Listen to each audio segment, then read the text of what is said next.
So, good morning, everybody, and welcome to the 7 a.m. Mastermind Club with Pazit and I discussing the law of compensation today and the law of non-resistance. Good morning. Good morning, everybody. So we're just going to go through the 11, forgotten laws. It's always good to always review them and also get into the habit of always reviewing them on your own as well, just to remind yourself daily of the principles and, keep things in mind. So in order to embrace a life of success and happiness, these 11 forgotten laws need to be understood. These laws work the same for everyone at any time and at everywhere. People can live a fulfilling life, achieving what they want to achieve if they live in harmony with these laws. So that's the if, right? So we started with week one, law one, which is the law of thinking. And the law of thinking dictates that we can only attract what we think. So this is where we learned that we want to monitor our thoughts. The second week, we went through the law of supply, and the law of supply depicts that the universe is a source of unlimited supply. So there is no such thing as lack. Luck is something that we have in our mind. Then we went through the law of attraction, which is law number 3, the law of vibration. And essentially, it's about what we focus on, we attract. So where is our focus? Here we learned to really create an awareness as to where our focus is. We dived into week 4 with the law of receiving, and the law of receiving works hand in hand with the law of giving. This is where we understood that we give without any attachment of receiving anything in return. We just give because it comes from the heart, and that's what we want to do. And then we jumped into the law of increase, which was law number 5. And the law of increase is about being happy and being grateful for what we have now. So we learned about gratitude and always resetting ourselves by being grateful. And today we're diving into the law of compensation. And this law is all about the space or vacuum. According to Bob Proctor, universe fills up empty space or vacuum with the things that we desire. But first, we will need to create a space for it to happen. We need to constantly focus and energize the good things in order to get the outcome that we want to achieve. The invisible energy of the thinking substance that we radiate will be heard, and we will get what we want. So I wanted to go through a few excerpts that I thought were really, really interesting. So in essence, it's really about monitoring your thoughts and where they're at. And the purpose of this lesson is to show you that you can use the law to lift yourself out of the place where you are to a place where you rightfully belong. Your right place is where you can enjoy success and plenty. This is natural as the law intended. Your failure to realize these things are a miscalculation and a mistake. The law does not need to change. Success or prosperity does not need to be made. It always is. So that's kind of cool, because here we learn that it already is. We just need to tap into it. It's already there. We just got to, tap into it. And how do we tap into it? By the power of our thoughts, the quality of our thoughts. Where are we thinking? Success or prosperity does not need to be made. It always is. But you in turn must change. Then your affairs will follow the change. So what do you change? Well, the seat of all movement, the controller of all activity, is your thought. That's what needs to be changed, your thought. The key to every man is his thought, says Emerson. Why do prisoners strive to get the warden's key? That they may gain their freedom in the outer world, because there is no other way out. Meaning the only way out of your situation is thinking your way out of it. That's all there is to it. Neither can you be free from your bonds except through the right use of your thought. The key to successful living is the right adjustment of your thoughts. If your thoughts are constructive and proper, you cannot remain imprisoned. That's really huge, guys. So I'll read that one again. If your thoughts are constructive and proper, you cannot remain imprisoned. So what keeps us imprisoned? Again, our thoughts about a situation. If you are dissatisfied and unhappy, you will be inspired for something better. If you want prosperity and success, but do not strive to change in any way, how can you expect things to be any different? Meaning, if you don't change the quality of your thoughts, it doesn't matter what you do, you will not achieve it, because it all starts here. This is why Carolyn and I, we repeat constantly every week how your mind is your workshop. Everything starts in here. Everything starts in the invisible, and the visible is the out picture of what your thoughts are. So if you want to know what you're thinking about, just look at what is going on in your life. it's a very good indication. What's going on in your life, the out picture of what you see, use it as feedback. You're not stuck there, guys. It's just feedback. It's like a scientist, you know, when they do a science in the lab, they look for the results to get feedback, and then they adjust the recipe or the chemistry. And it's the same thing for you guys. You look at the feedback, you're like, okay, am I in lack? Am I in prosperity? Am I happy? Am I unhappy? Am I dissatisfied? And then you're like, okay, I need to change my thoughts to take them to where I want to go. So it's a direct match. You know, and this is what we all forget. We all forget that, right? Because when you're looking at, we tend to look at the circumstance. We'll look at the circumstance that has arrived on the outside, and we judge it by the circumstance. And then you need to kind of back it up and go, wait a minute. Okay, this is what's shown up. Where does that come from? Examine it's not what has shown up that's the issue. It's how have you projected that circumstance by the way your thoughts were yesterday, the day before that. It's only manifested what you've been thinking. So you can change your circumstance by thought anytime you want. Absolutely. There are many, many people who live and die and never know anything different from what has been handed down to them. What do they mean by what has been handed down to them? Your thoughts have been handed down to you from your parents, from their parents, from their parents. So you can understand how the chain goes, right? So that's what's been handed down to you. Most of us are operating on thoughts that are not even our own thoughts. They were thoughts that were handed down to us from generation to generation. This is why, you know, as soon as one of you starts changing your thoughts, your family will be like, what's going on with you? We don't recognize you. You're so different. Yeah, because you're not thinking like them anymore. Okay. You've switched your thoughts. Once you've changed your vision, you will change your conditions. Only when we cease to recognize the conditions do we cease to attract it. What does it mean once we cease to recognize the condition of what is causing the situation? The thoughts that we understood were handed down to us, and now we're allowed to question whether this is working for us or not, and change our thoughts and change direction. Only when we cease to recognize the condition. Okay, the only way we can cease to recognize things is to change our minds about them. So that's it. So how do you change your conditions? You change your mind. You change your mind, you get a new perspective, you get a new point of view, you get a new thought. It was so funny, like sometimes I'd have a thought, like I was taught something, and then I would go ask somebody else, and somebody else had a different perspective, and I was like, that's so weird. Like, and I didn't believe them. I thought they were wrong and I was right. And so sometimes we think they're wrong, you're right, they're wrong. No, we're both right. We just see things from a different perspective, and having grown in different families, they had a different perspective of what prosperity meant, or family meant, or relationship meant. So depending on what environment you grew up, that's your normal. But you have to understand that there's different degrees of everything. There's different ways to love, right?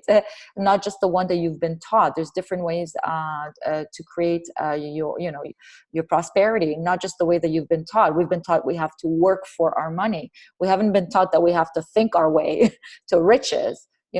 So those are like changing our thoughts and changing our visions. And you get that by obviously being part of masterminds, meeting with people that have different ideas from you. And when it resonates because it feels true to you. When you hear the truth, something in you responds to it. So if we're working with success, look at a home. If order is the first law, then we must also be its first application. So meaning when they say get your house in order, it's get your thoughts in order. This is your house. This body is our house. So get your house in order. What are you thinking? Clean up the thoughts that no longer serve you. So the law is that he who becomes better will attract the better and is given the greater things to do. The principle involved is that when you become too large for your present place, you will begin to draw yourself to something larger. You cannot attract the better until you first become larger. So how do you first become larger? You have bigger ideas. You've expanded your mind. You come to these masterminds. Now you have a different vision, a different perspective, a different idea. So you've become larger. You've expanded your thoughts, and therefore the outside is going to reflect the new thoughts that you're learning. So to blame your difficulty on outer condition or on other people is not correct. So stop blaming people and conditions for what is not going right in your life. It is not the law. It is you who are wrong. You have a snag in your mentality somewhere. So kind of look at it like if we are like computers, it's like a virus. We got a virus. So it's not the computer's fault. It's just like we have a virus. We have some thoughts that are not thinking properly, that are not thinking with law. And so we have to clean up those thoughts. You know, we got a clean house. Give and it shall be given unto you. This is the principle of this, you know, the law of compensation. To interpret this law in a simple form, it should be stated that whatever we attract, we require, and whatever we need is always good. This is a correct attitude to adopt because all experience for our good, and we must be able to see it in that light. Meaning, everything that happens for you, look for the good in it. Okay, don't look for, oh, poor me, you know, what's going wrong. Always look for the good in it. Like, say, what is the good thing about this situation? You know, what's the good that can come out of it? And then you will start, your mind is like a GPS. It will start looking for all the good things about the situation. You know, why did this happen? You know, what is there? And then you understand, you see a different perspective of why things happen. Crowd all inferior thoughts by superior thoughts, evil thoughts by good thoughts, ugly thoughts by beautiful thoughts, distressing thoughts by pleasant thoughts. You know, it's so simple as saying, oh, it's such a shit day, it's raining out there, to, oh my God, you know, it's a rainmaker kind of day. You know, this is an abundant day. I love the way the rain feels on my skin, you know, things like that. You know, or if you're in a relationship or the relationship you know, the relationship ends up, you know, separating, you know, you can look for what's the good in this. Maybe I need to grow. What can I learn from this? What, you know, where could I have been different? Where can I adjust my thoughts? You know, what's the good in all this? You know, what's going to be next for me? How can I grow from this? What's going to come out of this? And if you look at a lot of musicians, you will see that after a breakup, they hit, you know, they hit like their #1 songs. You know, if you think of like anyone, Adele, Justin Bieber, they use their breakup to catapult them into success. They tune into their emotions. And so they took something that was very hurtful and, you know, and they spinned it around, you know, they use their mental alchemy, you know, to spin it around into something very, very successful that everybody related to. So when you think of that, you can think of, you know, how you can turn things differently by changing your point of view on them. Okay, so by pleasant thoughts, you will begin to overcome the growth of all negative and confused states of wrong and discord. In other words, learn to think constructively of all persons, all things, all events, and all circumstances. Appraise them from the ideal point of view. And you do this, and you will gradually transform the whole existence for the better. So yeah, so it's all about like changing the way you look at things, you know. And when you look at things from a different perspective, the things you look at change. I think Wayne Dyer was huge when it came to that. So the spiritual supply, which comes from the visible, is never depleted. It never runs out. It is with you at all time. It will yield according to your demand upon what it is. It is not affected by your ignorant or blind talk of lack and loss. Only you are the one who is affected, and you control your demonstration with your thought. So this is very big into you control your situation with your thought. That is so huge. And you create, and you control what you create with your thought, and how you're, and we'll go into, you know, how you're compensated for that, but you focusing on the good, bringing the good, you end up creating whatever it is that you want based on the direction. You're frozen on my side. I don't know if it's just me. Who's my screen? It is frozen. It's Hang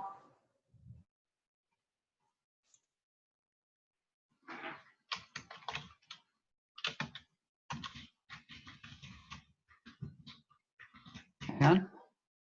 Can you see me, Valerie? Yes. Pazit is frozen. Okay, hang on a second.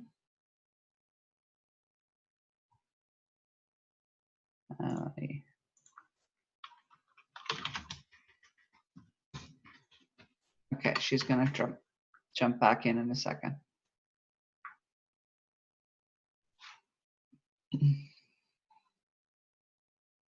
We love tech. I know, right?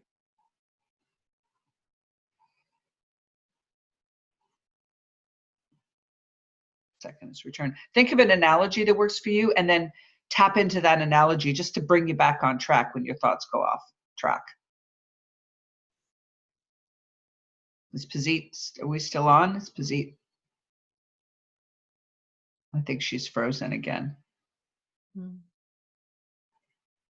on, guys.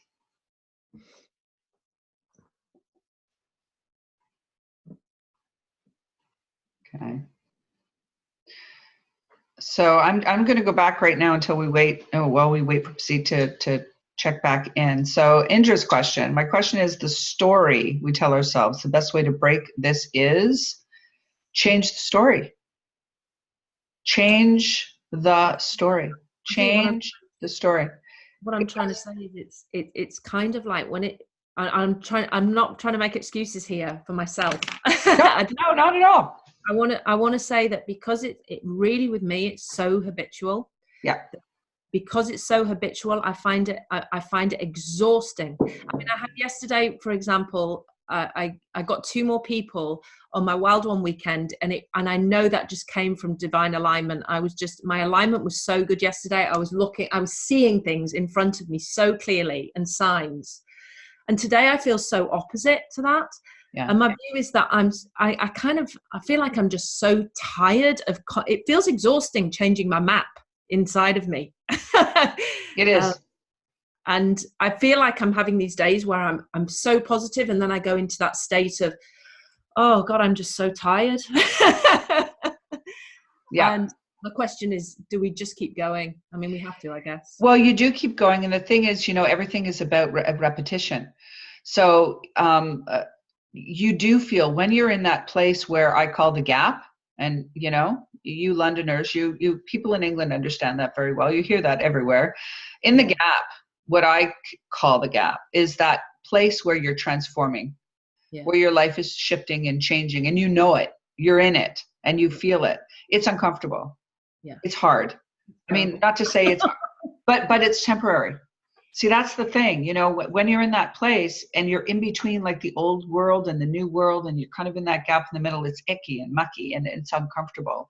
But the truth is, changing a thought habit requires repetition. It doesn't happen like in 3 days. Oh, here we are. It is exhausting. You do have to train yourself. It's like, when you first take a membership at a gym and your body's not used to working out, and you're going to that gym and you're coming back the first few weeks and you're exhausted, you're tired, your muscles are going, what are you doing to me? Now you're working out those new muscles of thought, and those new muscles of thought are asking you to retrain your thinking into a new way. And it is tiring, but the good news is it's not tiring for long. What's tiring is Well, you decide, the right? ping pong. That's what's tiring. Right, but you decide if it's going to take long or not, because you can really snap out of it pretty quickly. It's you who decides how long you want to stay there. Yeah. That's your decision. That comes to your power. I'd love to know more about that, though. I would love to hear that properly, because I'm not hearing that. I'm not hearing that in me. Okay. So I'd like to hear how.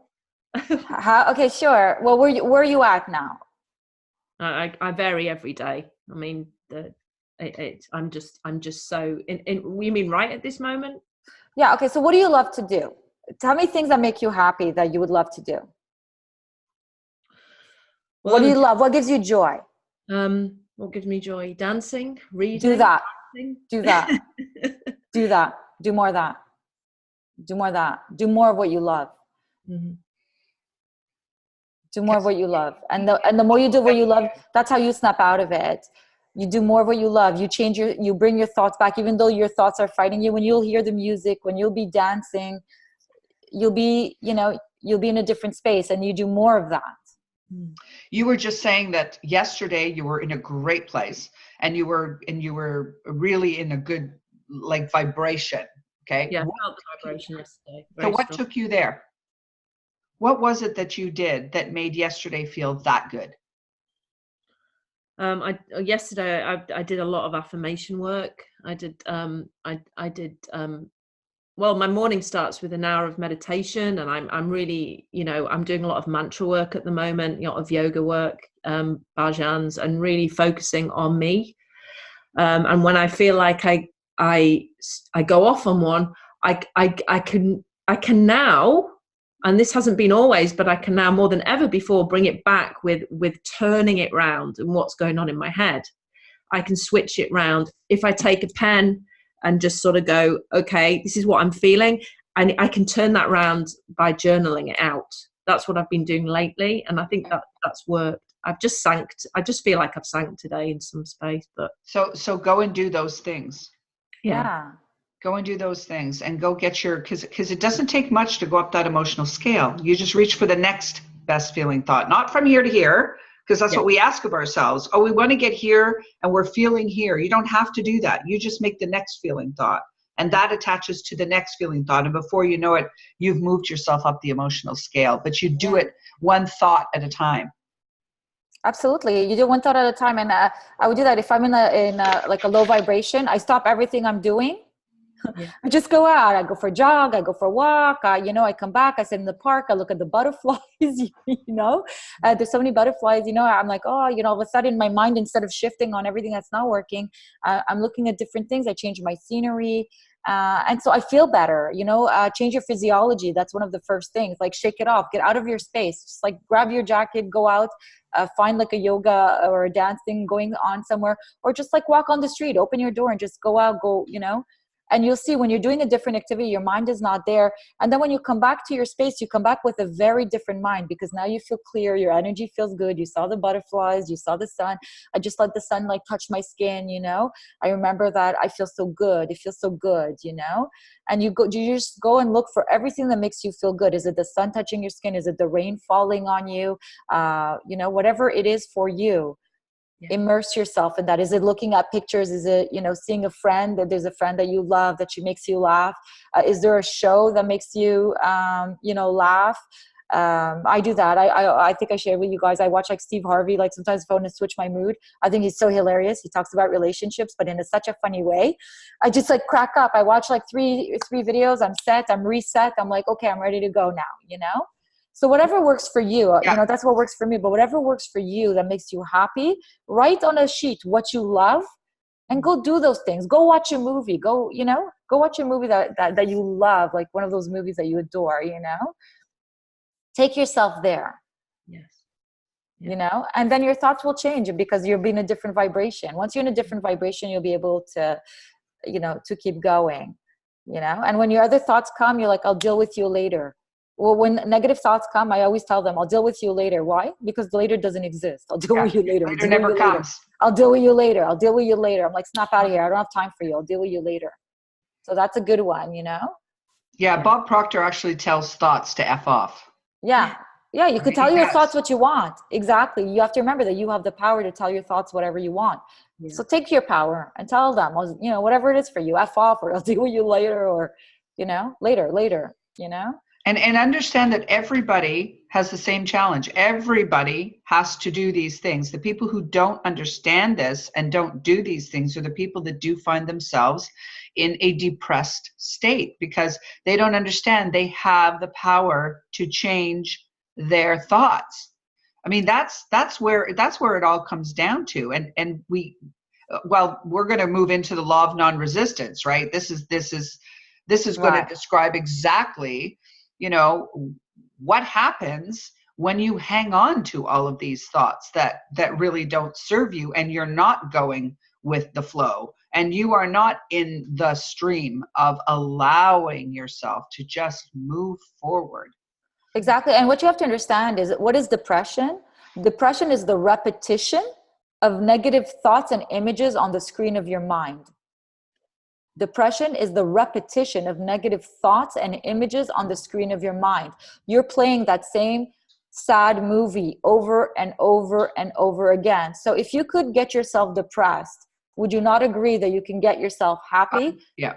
And how do you do that? The polar opposite, which is thinking thoughts and having images that make you happy, and repeating them making a mind movie of them and repeating them as often as possible. That's it. It's just taking, taking your life from one side to the next, and you making the decision that I will. Oh no. We fill in the gap there. I will. Well, we've done the law of polarity, and the law of polarity teaches that nothing is good or bad. It's just on different ends of the spectrum. People say, have a good day, have a bad day. You actually don't. Your day is just your day. The way you think about it determines how you feel about it. So if you're constantly playing the mind movie, that sad old John Wayne movie, that's just going to make you cry over and over and over again, you're going to keep yourself in that kind of feeling. But you can, like Pazit had just said, you can just as easily change that movie, change the script. Tony Robbins at UPW, he says, it's never too late to have a good childhood. All you need to do is go in and replace the tape you've been playing over and over again. Oh, my childhood was so awful. My parents were this, my siblings were that. Change the recording. Put in another recording. Put in another tape. For me, the best way to do it is to focus on where I'm going. Like I think front window, rear view mirror, forget the rear view mirror. I'm not going that way. I'm going that way. And I physically, my mind goes there. When I'm in that, when I get to that place, we all get there where we kind of get mired in the old details and how they bring up old emotions. I go, no, that's the rear view mirror. I'm not going that way. I'm going that way. So what can I think about? I'm going to unmute you. There, you're back. I am back. So, sorry, I don't know what's going on here. It's okay. We were just filling it. We just filled in the gap. So it's okay. Okay, so wonderful. So maybe just bring the law of compensation to a close before we dive right into. Yeah, just, the last paragraph, what is life giving you today? Health, happiness, and abundance, or sickness, misery, and lack? Whatever it is, it's your own. It's your own, exactly. It belongs to you and no one else. You make your investments and you are daily enjoying the profits or losses. That's exactly it. Right? That's exactly it. You get, and I mean, if you go back into the material, because this one is a long one, that if you go into, it's page 85 in the material, they give you basically a rundown of what happens. See where you fail to use the law correctly. And there's like number 1, number 2, number 3. It's all about how you think about money and investing your money and investing your time and how you get compensated, what the exchange of energy is. Yeah, that's absolutely it. So yeah, so just remember again, when you go through all these laws, you understand how they all work together, right? It all starts with the law of thinking, right? Your thoughts, the vibration, the thoughts that, make you feel a certain way and can take you down one path versus taking you down the other path. It's like going to the airport and deciding, where you want to go, what flight you want. You want to go on flight to Happy Land, or you want to go to flight on, to Lackland or Unhappy Land, you decide. And so you get to choose by the power of your thoughts. And the same works for money, people, relationships. Everything is your own creation. And so when you know that you've created everything in your life, well, you know that you have the power to change it towards the direction that you want. So with that said, we'll dive into the law of non-resistance, which is a really good one too. And it says that every thought has a frequency.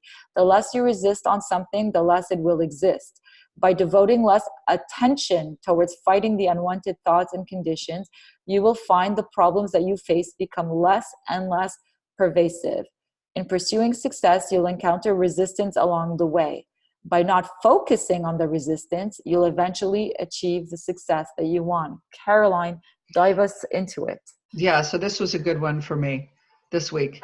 I had a week where I had different things that were kind of floating around the universe that I was plugging into that I didn't want to plug into, and I had to really kind of look deep at the resistance. And so the law of non-resistance for me means letting things go, allowing, and surrender, right? Because you have to be that stream of your thoughts. You're talking about attaching emotions to the way you think. Resistance as a means of securing peace and harmony is a mistaken idea. True harmony cannot come from inharmony, nor peace from discord. Resistance fails because it is not in accord with harmony and order, which is the law. So when you're pushing up against something, and you know, because you know how you feel, and when you're feeling that feeling where things are not flowing for you, you are in a state of resistance. You are pushing up against the natural flow.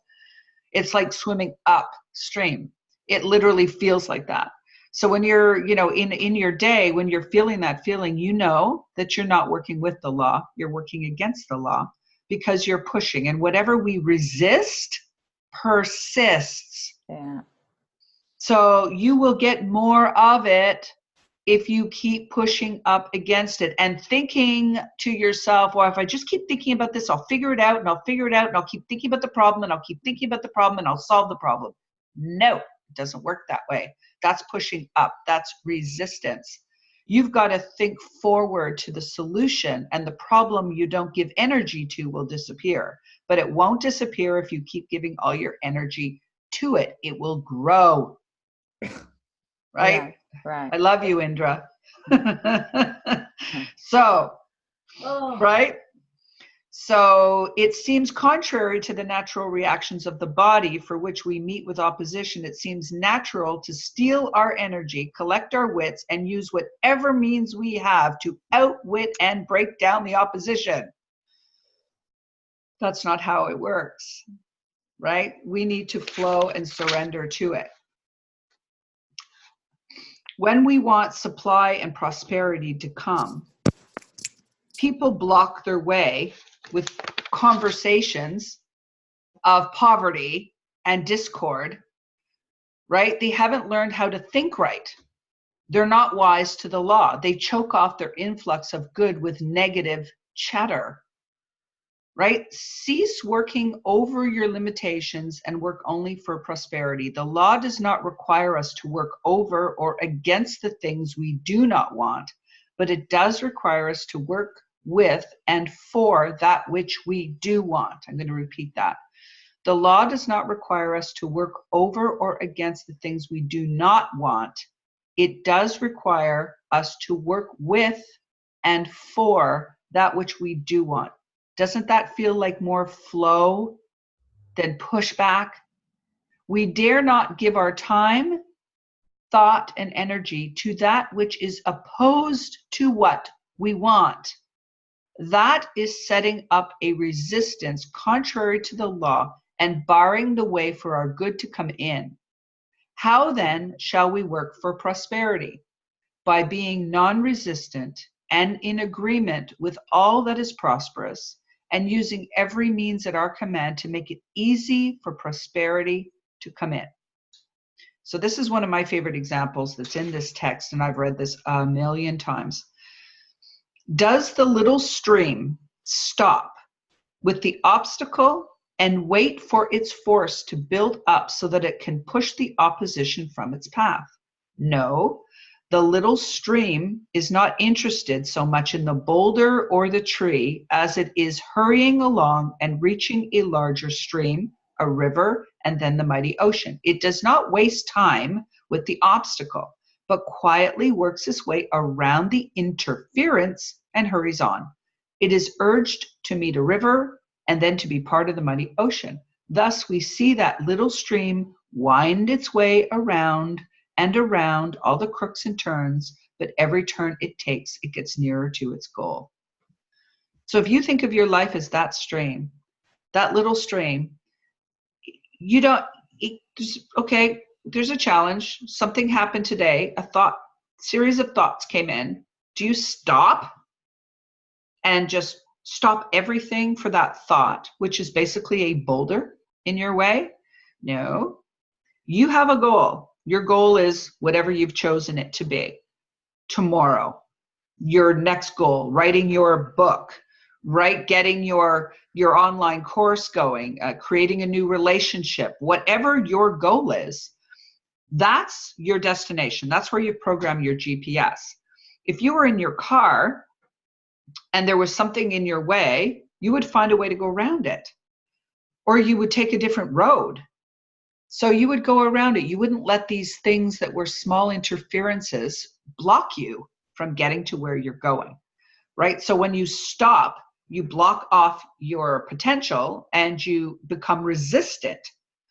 So you want the law of non-resistance to work for you. So that means that you just continue along your way. You move around it, right? When we use Waze, we know where there's like blockages and traffic and whatnot, and we know that we just take another road to move that out of our way.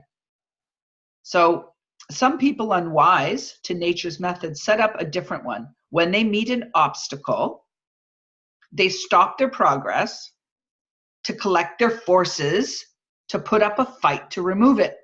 This resistance they set up causes friction. I love that word. Friction causes an irritation and inflammation. For this reason, many people's lives are hard. The waste of human energy is appalling.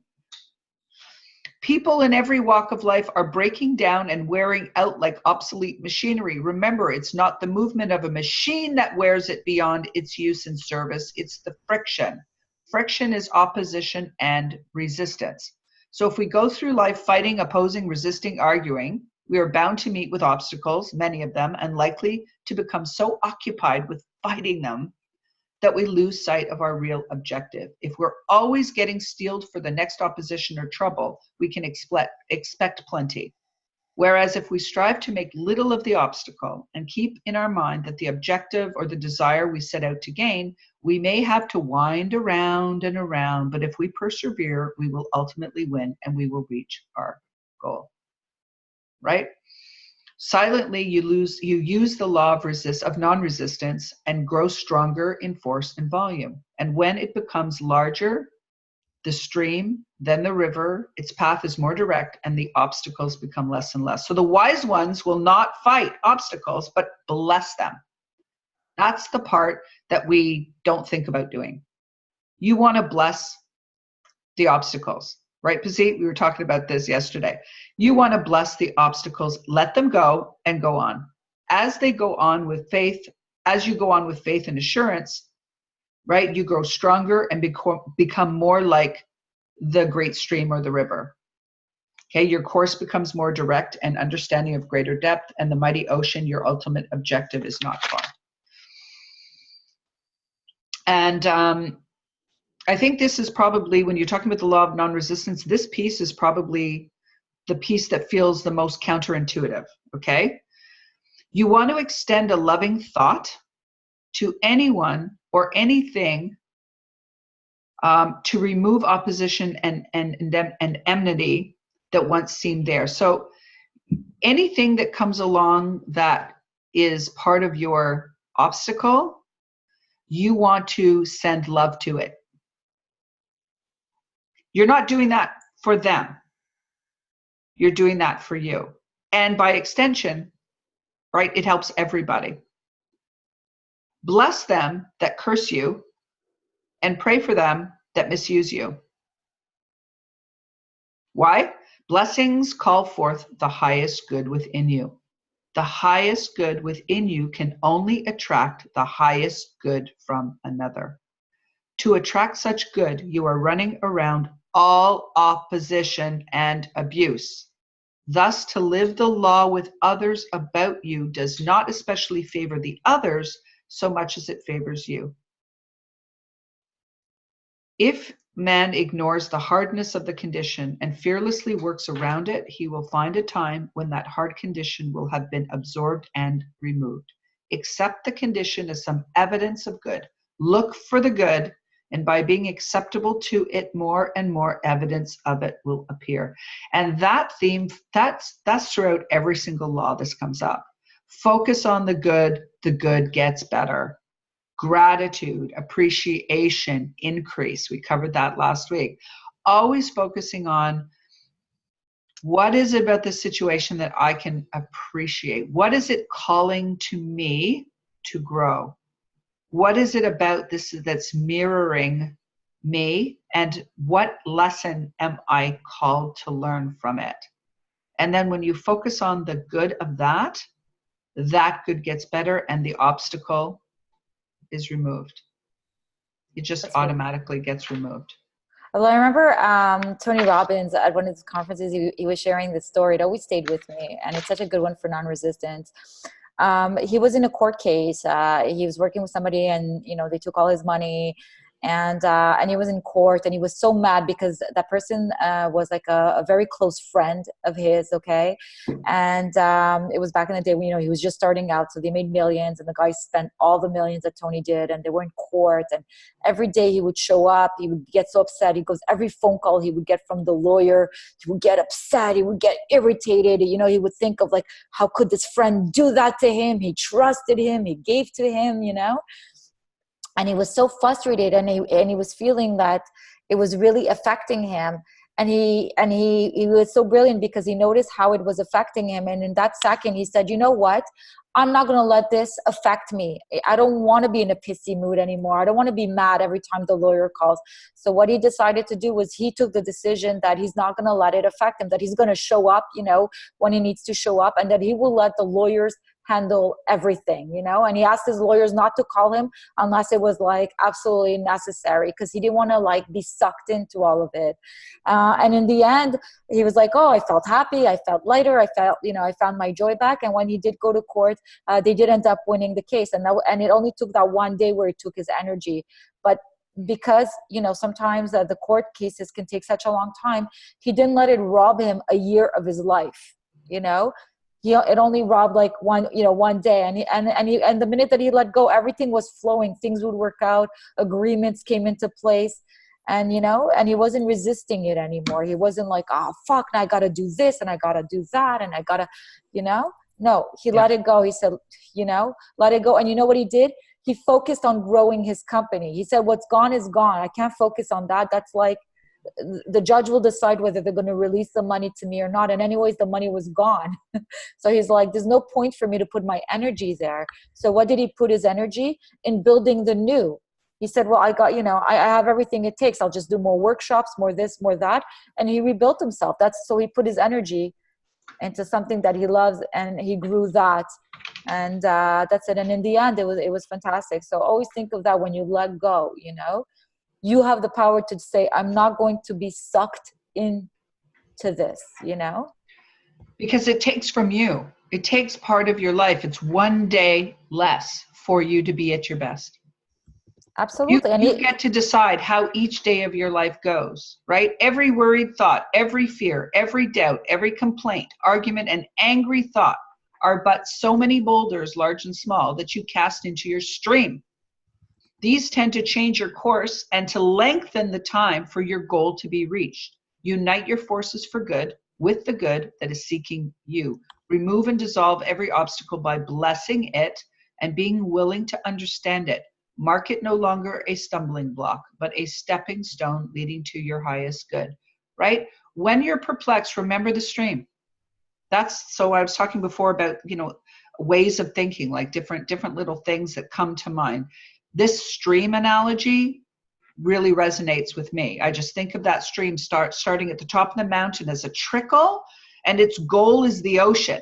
Think of how many obstacles it's going to come up against to get there, right? You're going to have sticks in the way and rocks in the way, and all sorts of brush is going to come along as it's trying, but it's picking up momentum as it goes downstream, and it gets bigger and wider, and it gets into a river, and then it moves into a bigger. So what would a stream do? It's nature. It's who we are. What do? Right?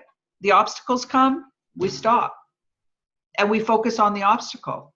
We need to focus on the ocean. Focus on the goal, where you're going, and then just allow yourself to move around it. Because the moment you identify it as an obstacle, a stumbling block, instead of a stepping stone, you give life to the stumbling block. Then all of a sudden your goal isn't the ocean anymore. The goal is the rock. Doesn't help you, doesn't help us, right? So it's like it's a stepping stone instead of a stumbling block. I like that, actually. Yeah, it's very good. Yeah. So I think that everybody can relate for sure. So you realize that your obstacles, they're just challenges. You got to look at life very lightly. Sometimes we get so serious about life. Just look at life very lightly from a very child perspective. A child would think, I remember once there was a 16-foot wheeler that was stuck under a bridge, and so all these adults were trying to see how they can get the truck out. And a child came and he said, why don't you just remove all the air from the tires? It will lower and you can push the truck out. It was as simple as, and it was a 6-year-old that came up with a solution. The adults are like, we got to break the bridge. We got to, we got to blow up the bridge. We got to this, we got to that. And meanwhile, a child's like, just remove the air from the tires. It will lower it down. We can push it forward, and that's it. And Non-resistance. Non-resistance. It was as simple as that, And so when we're in the problem, we make the problem bigger by staying in the problem, right? And again, going back to Tony Robbins' example, he did not focus on the problem. He focused on his growth. He's like, well, I can create this. I can do more of this. And, while the court case was taking care, he was growing his company. So, he was feeling good about himself and everything. And so you got to remember, you just move forward towards what you want always. That's why vision is so important. What is the big picture for you? That's what you have to think. Where am I going to? What do I want? What am I creating? Where am I headed to? And just keep going towards there and just have fun along the way. And everything else will just kind of either dissipate, fall off, or, fix itself, like nature. Nature doesn't have to work hard. The wind comes when it has to blow something. And she's gone. It's okay. She'll be back. We know. See, she just gets off the line. There's no resistance there. Come back, get off, get back on. Yeah, and use your, what's really important is if you have somebody that you can communicate with, that's part of your mastermind, that's part of your circle of influence, your orbit, somebody who, Pazit and I talk every day. There's reason to, we're always expanding our ideas and our business, each together and separately. We each have our own separate businesses, but always thinking of new ideas and creating new things and putting things down and focusing on that, because we all have challenges that are going to pop up, in our life. And when they do pop up, you got to ask yourself, okay, what have I been thinking that this is showing up, right? And instead of saying this is a problem, you don't want to identify anything as a problem, ever. I changed my vocabulary a long time ago. I can't remember where I learned to discern a problem into a challenge, because a problem just sounds heavy and non-solvable. But a challenge is a challenge. Like I love challenges, right? They push me forward, right? So nothing is a problem ever. It's a challenge, and even a challenge is not necessarily a challenge. It depends how you label it. So when we choose to label things good or bad, that's when we put ourselves into a space where we give ourselves a chance to be in resistance mode, unless you just say, oh, well, you know what? I'm the stream and I'm just going to go around this. There's an analogy out there about, when you know that there's something happening on a certain street, you walk down the certain street, you learn to just take another road. Right? If you know that a certain feeling is going to be creating resistance in your life, a certain thought pattern, identify it, observe it, don't spend a lot of time in it, and change it. Just change the way you think of a situation. Indra, for example, is a situation in your life. You can label it, oh my gosh, this was awful. This person did this to me, and this makes me feel this way. Flip that. And just say, hey, part of my life that taught me this, and I'm here now to grow, and that happened for me. Because the moment we label it as something happened to me, we become the victim of it. And we are in the path of resistance, because we're resisting the flow of our natural gifts and life. The moment that's the boulder. This happened to me is a boulder. Victim mode, victim mentality, right? Victim of circumstance. It's a boulder. Okay. Don't allow those boulders into your space. You just move around them by saying, this happened, bless it. This happened for me, and look at all the great things that has shown me about my own independence, my own ability to create, my own future, where I'm going, what I'm doing. Look at all the things that have grown from that situation, and how great, right? It happened. Yeah, it didn't to you. It just, well, it happened for you. These things happen for your benefit because the law tells us that our life is meant to be prosperous. Our life is meant to be that. We're the one who changes our course by not thinking correctly. That's And when right. we understand we have the power to change our thoughts, then you understand you have the power to change your circumstances. So you want to, it's not necessarily how you feel about it. The way you feel about it comes from the way you think about it. The thoughts come first, the feelings follow. The feeling doesn't create the thought creates the feeling. So if you're feeling a certain way, check your thinking, change your thinking, and you'll feel a different way. Does that make sense? Mm-hmm. Yeah. Wonderful. So maybe we'll open the floor a little bit, Carolyn. I think it's two such good laws today. I love these two. Yeah. We can open the floor to anybody who wants to share, a situation or how to apply the law in their life, or how they feel that they can use the law this week to change the course of their direction. Is there anybody that would like to take a few minutes and share with us? Let's go. So, I'm happy to share. Valerie. Hi. So 3 things that I'll try to get through really quickly. I had a really fun experience this week because I'm embarking on a career as a life coach. And I was speaking with somebody this week, and she wanted to know, what I do, how I do what I do. And she wanted to know what kind of life coach certification I have. And I said, well, actually, I don't. But I've studied all of this, and I put all of these things together and everything. And later on that day, because she took me to another event, which was like really great. And she said, I'm going to tell you something. It's coming from a place of love, but nobody's going to hire you if you don't have life coach certification. Things like that it's really important to people. And I thought about it, and it's like, okay, so that sucks, but I guess I'm going to have to do something about it. And then, so I went online to look for life coach certification courses, and lo and behold, Udemy was having a 2-day sale on life coach certification courses, like proper accredited courses given by real people who are doing this for a living, like it's all legit, it's all cool. And instead of the courses costing $297, $397 and up dollars, $13. So I bought 5 courses, and I'm halfway through my first one. So it's like, okay, this is great. And it's like, and I need a psychologist or a social worker or a counselor or somebody to partner with, so that if I'm dealing with somebody who needs more than I can give, I can pass them over. But I also want a professional who understands the value and the value add of life coaching, because there's a lot of bitching going on back and forth between, people with PhDs and life coaches. And I found one, and it was like just amazing. As I was telling this person what I needed, my inner voice is saying, you're actually talking to the person that you need, because you know this person. And so, that was covered. And I just wanted to share with Indra that I've had the conversation, what you brought up this morning, I've had this conversation with Carolyn a couple of times. It's like everything is great and everything is shit all at the same time. Yeah. What the fuck? And it's just, that's the law of rhythm. That's just the way, that's the way it is. You have your ups and downs and ebbs and flows.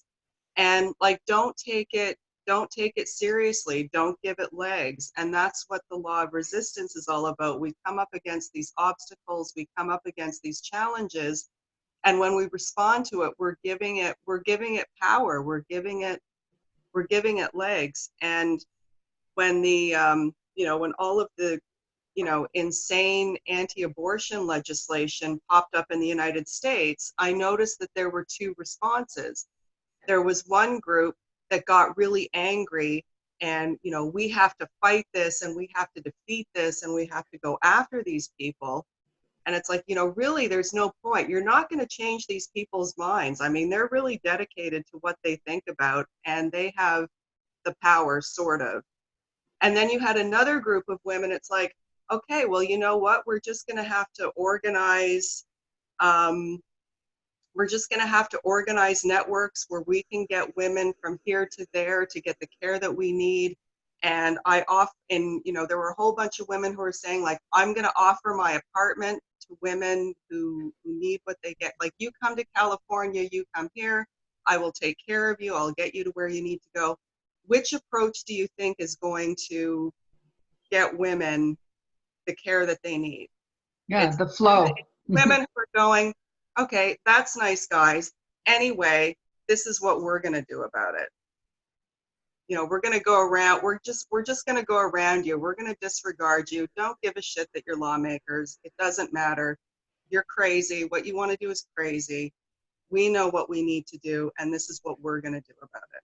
So that's the difference between resistance and non-resistance. It's the difference. It's a great example of going with surrendering, right? And just letting go and going forward with the flow of life. Just finding the solution, and then you keep on moving. You keep moving forward. Well, there's always two ways, right? There's always two ways. I love that. It comes back to perception. There's always two ways you can look at something. You decide which way you want to look at it, you know? And the way that you decide to look at it is the way you're going to think and react about it. So think about it. That's why we always say look for the good in everything.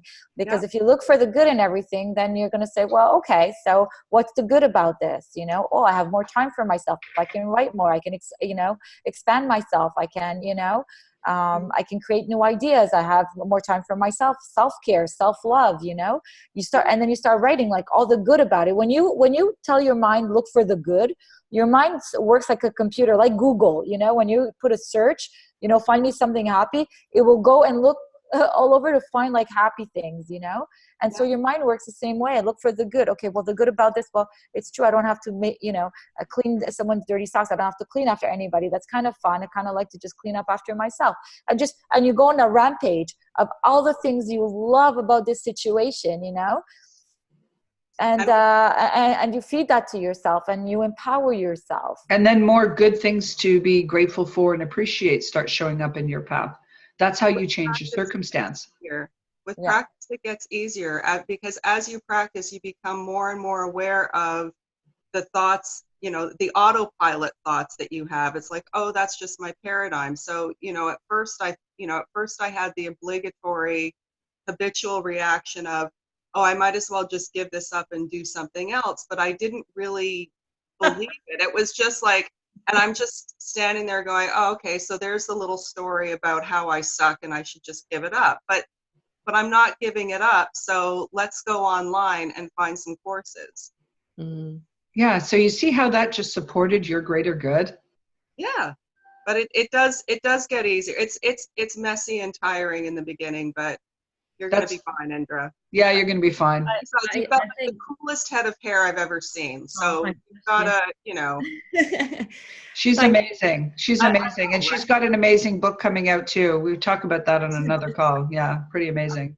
There you go. I think what I'm feeling is that I know Carolyn knows this. I don't want to take up too long, but you know, I've gone through quite a big breakup over the last 5 weeks, and my huge realization is that he's been the one that supported me all the way through with my business and stuff. And the challenges that I've met this last week with him having to hand files over, I've even just been delivered this that I've got to go and send to him, which is the hard drive to put the files on for Jody, my web designer.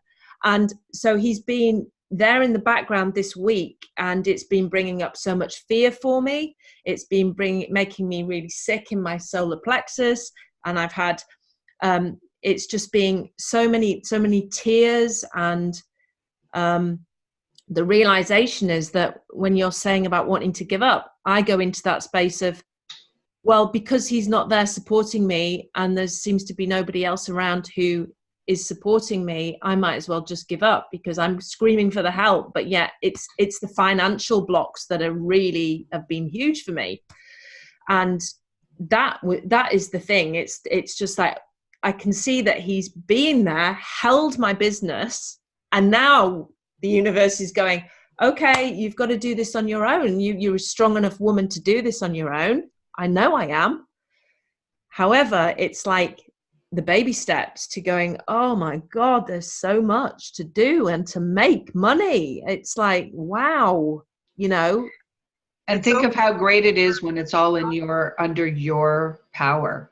That's right. Because when you give the power to somebody else, the thing is, when they leave, right, right, when they leave, you're like, what do I do, right?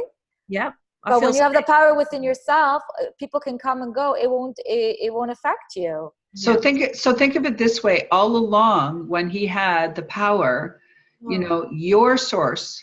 You gave him the power. Yeah. You know, your source is going, okay, this is not good. Nobody deserves to have power over Indra. We're going to have to figure out a way to give Indra her power, because she's bigger than this.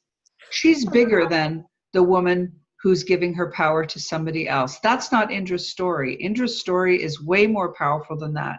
So this is just a vehicle. This situation, this circumstance is just a vehicle to take you to where your life is way bigger. Because when you play small, when you give your power away. Yep. So now you're taking your power back, because you're made for way more than somebody else in the background handling all the stuff for Indra. Indra has got so much more. Yep. So this, in this way, was for you, not to you. He's helping you. He's helping you. He's helping you. You don't know it, but he's helping you. He's helping you. That's why you want to bless it. As hard as that sounds, you want to bless him for what he's giving you by forcing you to go with the stream. He's the obstacle. Yeah. And you're not alone, because you have us and we love you. And you're never alone. Yeah, that's just your mind playing tricks on you. Makes you think you're all alone. No, you're not alone. You're not alone. You have friends. You have your mastermind group. You're never alone. You have your daughters. Yeah, you're never alone. That's just your mind trying to tell you you're hopeless, because, you're hopeless. There's no way out. Give up, I think the mind game. Directly into finance is that, I see if I had £1 million sat there right now, it wouldn't really matter. But, at this moment in time, the £1 million isn't sat there. So the more that's delayed, the less, that I'm feeling abundant, and I'm right. So go create your £1 million. Go create it. Yeah. Just go create it. Think about how great it feels that it's here, because it actually is here. That's it's right. all those resistant thoughts that's keeping you from attracting the next phase. So think of your next project. Think of how great it feels now that your book is an international bestseller. Yeah. Think of all those people you're going to help by creating this book. And you want to talk to Valerie about contributing to your book. Great. Yeah. And if you can, please, it'd be great. Yeah. And I have to tell you, this is the journey of the entrepreneur. I interview so many celebrity entrepreneurs, and all the ones that are very, very big today. And if you hear their stories, they went exactly through the same thing you did. Bankruptcies, their cars were taken away, their millions were taken away, their yachts were taken away. 4 years, my last one, he went through, he called it the 4 years of the dark night of the soul. He's like, I didn't have a dark night. I had 4 years of it. Of it, and he had 4 children and a wife, and and he's like, I didn't know where the money was going to come from. I didn't have a dollar to for himself. How is he going as a man? Imagine, how is he going to support his wife that he loves and his children that he loves? And it took him 4 years to get back on track. And he's not the only one. I can tell you that every single success story that I've interviewed has had this path. So I want you to calm down and know that this is normal. So you're like, oh, I'm not the only one. I'm not the only one. And no, you're not the only one. Everybody goes through it. Everybody goes through it. And nobody gets to the other side without being tested for their resilience and the real desire, their deep desire to want to win the game of life. So I'm going to ask you this question. Do you want to win? Yes, I'm winning already. That's it. That's it. So you know that this is part of winning. And because you know that this is part of winning, you're going to accept it. And you're going to say, okay, you got me. But I'm going to keep moving forward. And that's how they all won. They kept going forward. They said, we don't know what it was. But I love what he said. He said there was something that he knew, that there was a potential that was so big within him that even though he saw that everything was coming down, he knew that he was bigger than his circumstances. And that's how I feel. That's how Carolyn feels. That's how anybody who feels when there's big success in them, is that you know that you are bigger than your circumstances. And it's not the financial. They could take your yacht away. They could take your bank account away. But you will come through because you know that you're bigger than that. This has nothing on you. You got nothing on me. No, he's got nothing. Okay. You're So right. I think that's a good, it's a good one, right? We'll just wrap it up like this. And I want you to remember that, take your power back and say enough of this like bullshit. I'm taking my power back and we're going to make it through it. Okay. So let's bring it to a close. I put the link in here. Well, there's two things that you'll see in the chat. One is the link to the 7 a.m. club in July turns back into the study of the Kabbalion. The Kabbalion is the text of 4,000 years ago. Some of you were on the Kabbalion call, some of you were not. I highly encourage you to study it with us. We'll do it for the 4 weeks in the month of July, and the link to register for that, it's 7 a.m., starts on the 7th of July, it's $7 for the month. So the link is in the chat. Register, join us. We love studying this. This is the text that comes before all texts. This is the text that is the Kabbalion is an old text that gives us the keys, the original set of keys to unlock the laws. And this is where the laws and the study of the laws come from. And then what Pazit was just talking about was her interview with Mas Sajadi. And if you go to her page, you'll see that interview. She does her live, and it's a fantastic interview. And if you want the link afterwards to some meditations that he has done, just reach out. I will send you the link to it's a 2-hour online, it's on YouTube. It's a 2-hour online basically talk that he gives, but he's an absolutely exquisite, amazing soul. He's had two near-death experiences. He talks to that, and he talks to his gift, and he's one heck of a gifted, soulful man. So Mas Sajadi, she did a live with him. It's really worth watching on her page, on her Facebook page, and then if you want the link to his 2-hour where he gives 2 different meditations, I'll be happy to send them to you. How do you spell his name? I have it in the chat. M-A-S is his first name. His last name is S-A-J-A-D-Y. Okay. So is there recordings for the link as well? I'm not here on the 7th because I've got my retreat. So if you register for it, then you will get the 4 recordings at the end. Last time I was trying to get the recordings done weekly, but that's just not working out so well for me. So I just keep the recordings till the end, and then you get all 4.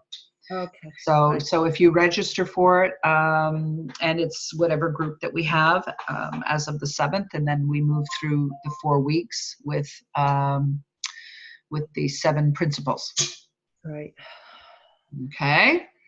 So I will probably close the meeting because, oh, she's back. So strange because I've never seen like a connection. So it's just, so get her back on and then we will. Sorry guys, I don't know what's going on here, but yeah, it's okay. No worries. We have. We'll figure it out. We'll figure it out, you know. Nah, just go around it. It's no biggie. Yeah. You got a recording. It's fine. Okay, guys, so thank you for spending your Sunday morning with us and for investing some time in yourself by studying the laws and learning how you have all the power, and Pazit has her, what do we say to everybody? Your mind is your mind is your workshop. You are the creator of your reality, and the world is your playground. So go play now. Now you know that you know the laws are in effect. You know the universal laws. You know they're always working. So go have fun and go play. And we'll see you all next week. We'll catch you all on the next 7 a.m. Mastermind. I think next week we come to a close, right? Or is there one more after this, Carolyn? I will tell you right now, 22nd and 29th. Okay, so there's 2 more after this. Yeah. Wonderful. Yeah. Okay, so have fun, guys. Just remember to have fun. Don't take it seriously, okay? You are the creator. Take your power back. Yeah. All right? Take power back. Take your power back. Have a wonderful week and work with the laws. I'll see you all next week. See you all next week, everybody. Have a great week. All right. Bye, everyone. Bye, everyone.